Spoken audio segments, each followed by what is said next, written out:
ایسا محسوس ہوتا ہے کہ مشرق سے طلوع ہونے والا سورج رزق کے خزانے بکھیرتا ہوا مغرب میں غروب ہوتا ہے، اور پھر رات ایک الگ قسم کا رزق راحت جاں کے لیے تقسیم کرتی ہے۔ پرسکون نیند ایک عظیم دولت ہے، مفت ملتی ہے، اس پر کروڑوں روپے نثار۔ سورج پھلوں کو رس عطا کرتا ہے، چاند مٹھاس بخشتا ہے، ستارے صاحبان فکر کو دولت افکار سے مالا مال کرتے ہیں۔ غرض یہ کہ اس کائنات کا ہر موسم اور ہر لمحہ کسی نہ کسی انداز سے رزق تقسیم کرتا ہی رہتا ہے۔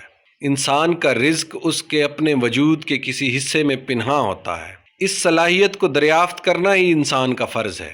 اس کے بعد حصول رزق کا مسئلہ ختم ہو جاتا ہے۔ کچھ لوگوں کا رزق ان کے ذہن میں ہوتا ہے، ان کی ذہنی صلاحیت رزق کے لیے چنی جاتی ہے۔ یہ صاحبان فکر و فراست اپنے اور دوسروں کی معیشت کو استوار کرتے ہیں، دنیا کو علم و ادب سے نوازتے ہیں، اور رزق ان کے ذہن کو سلام کرنے کے لیے حاضر رہتا ہے۔ کچھ انسانوں کا رزق ان کے گلے میں ہوتا ہے۔ سریلا رسیلا نغمہ یوں بھی رزق ہے، اور یوں بھی گلوکار کا گلا سونے کی کان سے کیا کم ہوگا؟ اس کی نغمگی سے کتنے اداروں اور کتنے افراد کا رزق وابستہ ہے۔ صاحب آواز کے ساتھ صاحب ساز کو بھی نواز دیا جاتا ہے۔ مزدوروں اور ورکروں کا رزق ان کے بازوؤں میں ہے۔ جسمانی طاقت جو قدرت کی عطا ہے، ذریعہ رزق بھی ہے۔ ہاتھ چلتے ہیں اور پیٹ پلتے ہیں۔ کاسب کا رزق کسب میں ہے۔ کاسب امیر ہو یا غریب، وہ اللہ کا دوست ہے۔ کچھ ممالک میں جنسیات بھی معاشیات کا ایک حصہ ہے۔ گمراہی ہے لیکن رزق سے وابستہ ہے۔ گناہ تو ہے لیکن رزق کا ذریعہ ہے۔ اس مقام پر مذہب انسان کی رہنمائی کرتا ہے۔ مذہب بتاتا ہے کہ حلال کیا ہے، حرام کیا ہے، جائز کیا ہے، ناجائز کیا ہے، ثواب کیا ہے، عذاب کیا ہے، کرم کیا ہے، ستم کیا ہے۔ مذہب غور کرنے کی دعوت دیتا ہے کہ آخر رزق کی ضرورت کیا ہے۔ زندگی گزارنے کے لیے رزق چاہیے۔ ماں کی گود سے قبر تک کا سفر ہے، کتنا زیادہ راہ چاہیے۔ ہم مال بڑھاتے ہیں اور یہ بھول جاتے ہیں کہ زندگی کم ہوتی جا رہی ہے۔ سانس کی آری ہستی کا شجر کاٹ رہی ہے۔ زندگی برف کی سل کی طرح پگھلتی ہی چلی جا رہی ہے۔ یہ پونجی گھٹتی جا رہی ہے، دولت موت سے نہیں بچا سکتی۔ سانس بند ہو جائے تو رزق کی تمام افادیت ہمارے لیے ہمیشہ کے لیے ختم ہو جاتی ہے۔ جائز ضروریات کو ناجائز کمائی سے پورا کرنا حماقت بھی ہے اور گناہ بھی۔ رشوت کے مال پہ پلنے والی اولاد لازمی طور پر باغی ہوگی، بے ادب ہوگی، گستاخ ہوگی، دوہرا عذاب ہے۔ عاقبت بھی برباد اور اولاد بھی برباد۔ تکاثر زر نے انسان کو اتنا غافل اور اندھا بنا دیا ہے کہ اس کی آنکھ بند ہونے سے پہلے کھل ہی نہیں سکتی۔ انسان دولت کے حصول کی خواہش میں پاگل سا ہو گیا ہے۔ دولت زندگی کے لیے ہے، لیکن آج کی زندگی صرف دولت کے لیے ہے۔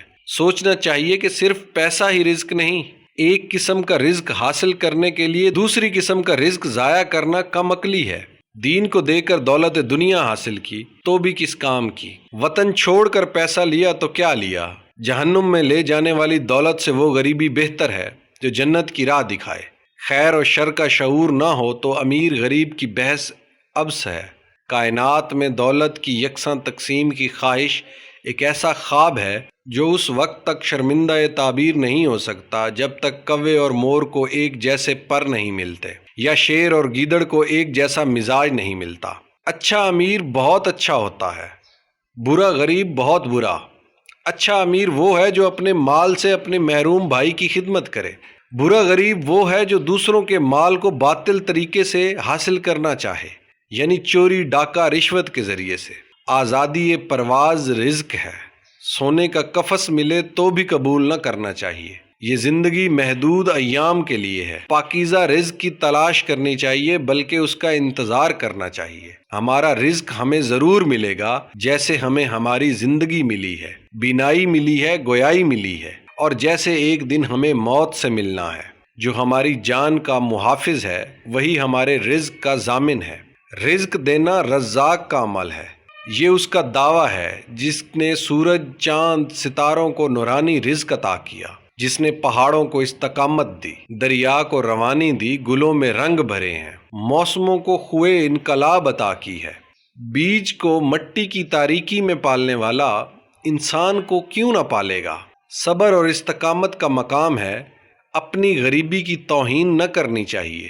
اپنے مال کو عذاب نہ بنایا جائے، حق والے کو حق دے دیا جائے اور اپنی عاقبت کی فکر کی جائے۔ عاقبت آنے والا لمحہ ہو سکتا ہے۔